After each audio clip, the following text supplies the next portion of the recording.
So let's get into what a subject to is and how to break it down, right? So when dealing with the subject to purchase, there are a lot of factors that need to be taken into consideration. The note balance, note established, interest rate, term, equity, taxes, and insurance.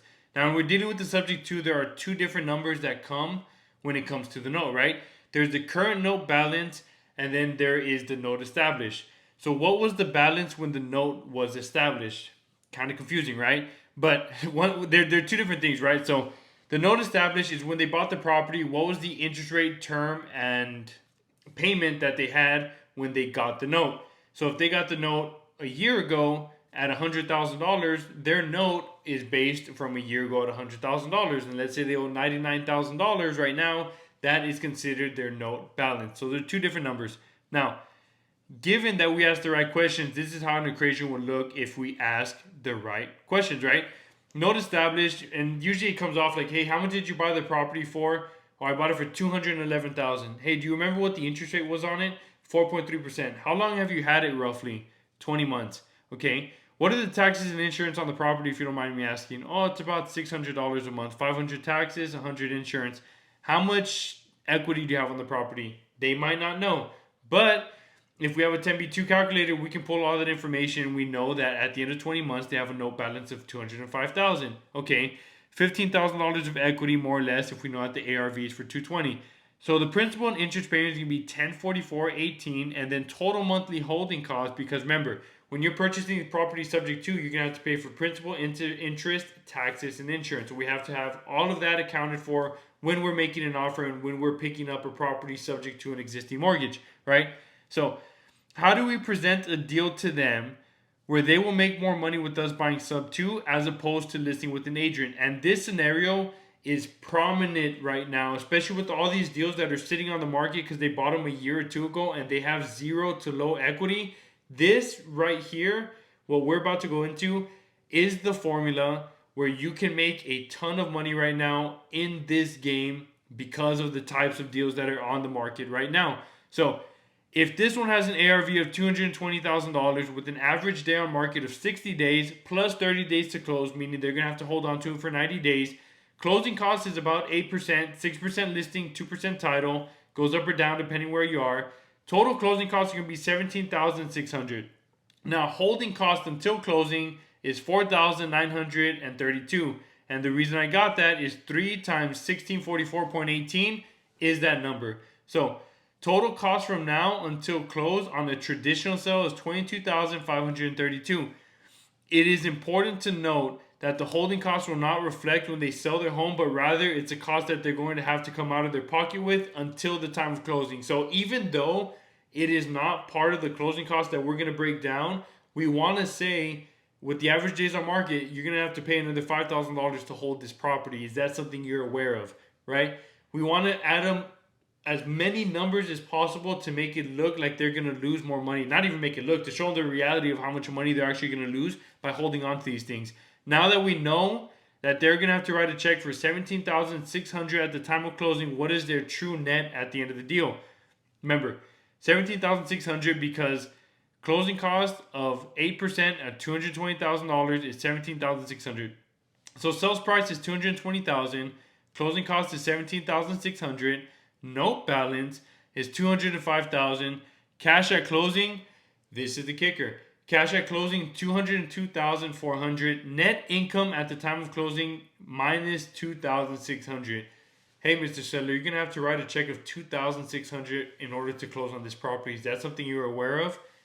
Now you see how powerful this is. And wherever you are, you can plug and play ARV, average closing cost, total closing cost, holding cost, equity.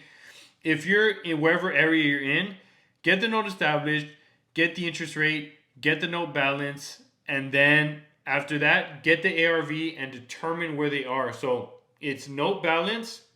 Actually, the way I do it is this: note equity, or it's note balance, sorry, minus ARV. So it's going to be ARV of 100,000, note balance 20,000. It's going to be the equity. Equity minus closing cost is going to be the net to seller. So whatever the net to seller is, if we can make them more money, we're about to get into how the sales pitch is going to go. In this scenario, we're giving them the realization that they're going to have to write a check to close the deal. by this point, they should be in shock with how much money they're going to have to walk away with, which is literally negative money. They don't even have enough money to get it for free. They're going to have to write a check giving negative money. So, this is the time that you ask for permission to show them a better way. I typically use a sales pitch of, if I can show you a better way where you can make more money in your pocket and close within a month, would you consider hearing that option? When they say yes, this is where we have the leverage in the transaction. How would I use these numbers broken down? I will give you $10,000 cash to close. I will cover all of the closing costs. I can close within 7 days of clean title because you want to make sure title comes back clean. And I will buy the home as is. At this time, they'll ask a couple different questions of how it's going to be done. And then this is where you mention it's a subject to transaction. So you don't say, I'll be purchasing your property subject to. You would say, I can give you $10,000 cash to close. I'll cover all closing costs. I'll cover all expenses. We can close in 7 days and I will buy the property as is. You don't even have to move a finger. Then they're going to ask, how is that done? And then you tell them, well, it's a subject to transaction. So we're purchasing a property subject to an existing mortgage. And then these are the key points. The title of the home will be transferred, but the mortgage will stay in place. There will be a third-party servicing company that's going to handle all of the payments. So you don't have to worry. The money's not going to me. The money's going to a third-party servicing company. And by going through a third-party servicing company, 75% of your DTI is going to be knocked off day one. So that's your debt-to-income ratio to go be able to purchase another property. 100% will be knocked off after 12 months. So after 12 months of having this property serviced by a third-party servicing company, it will not reflect as a debt against your name. Now, if I were to default on this, you have the right to take the property back. On top of that, this is how I make my living, and I will take care of the responsibility of making sure I make my payments on time. They will actually able, and then to top it all off, you will actually be able to walk away with cash as opposed to having to write a check at closing. So that, once again, go through it again. The title of the home will be transferred, but the mortgage will stay in place. There will be a third-party servicing company that's going to handle all of the payments. 75% of your DTI is going to be taken care of month 1, and at the end of month 12, 100% of your DTI is going to be taken care of. The best part is, if I default for whatever reason, you can go ahead and take the property back and get all the equity that I created on this. But this is how I make my living. So me as an investor, I will make sure that I make the payments on time, and I will make sure that your credit is going to be going up. The more I make payments on time, the better your credit's going to get. And at the end of the day, you're actually going to be able to walk away with cash in your pocket. How does that sound? That is more or less the sales pitch, right? So these are really the key components when dealing with the subject to. Remember, at this point, if you have never dealt with one, you want to handle as many objections as possible. The more objections they can give you, the better it is.